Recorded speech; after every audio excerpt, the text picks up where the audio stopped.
Medyo magulo na nga itong mga lagayan natin ng mga abubot. Medyo masikip na sa mga shelves na nakalagay sa atin. So kailangan natin siyang palitan. At saka yung mga betta fish natin is hindi na rin natin nakikita yung iba kasi nga medyo masikip yung lagayan. So ginawa ko, bumili na lang po ako ng metal shelf sa online shop. Makikita niyo po yung link sa comment section. Ayan po, mabilis lang po siyang i-assemble. Ito na nga po yung order natin sa Orange app.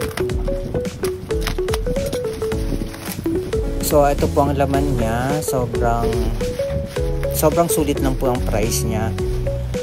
Ayan po yung laman niya. Then titingnan po natin kung kumpleto po ba yung mga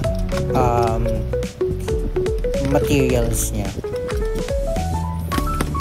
Ayan po. Yan po yung ating metal shelf. Sobrang mura lang po niya sa online. So kung gusto niyo po mag-order, ilalagay ko po yung link sa comment section. Ayan po. So bali nilabas ko na po sa box yung mga metal shelves niya at kumpleto rin po yung mga screw niya. So bubuin na po natin siya para malipat na po natin yung mga gamit at yung mga mini aquarium ng ating betta fish. Sa pag-assemble naman po, sobrang dali lang po niyang i-assemble kasi meron po siya instruction dun sa mismong box.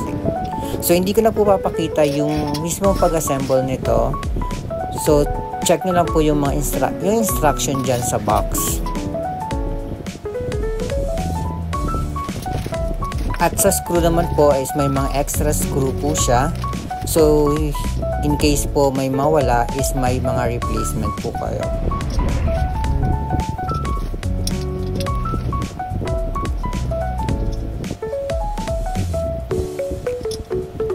So kaya naman po siyang i-assemble kahit mag-isa ka lang, pero kung may katulong ka po, mas mabilis nyo siyang matatapos.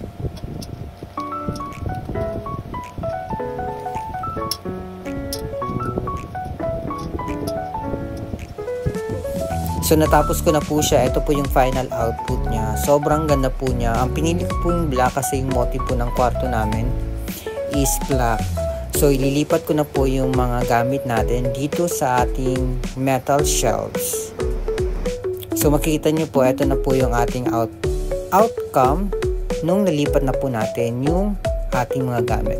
So hindi na po siya magulo, sa isang lagay na lang po siya. At saka yung mga betta fish po is magkakasama na po sa layer.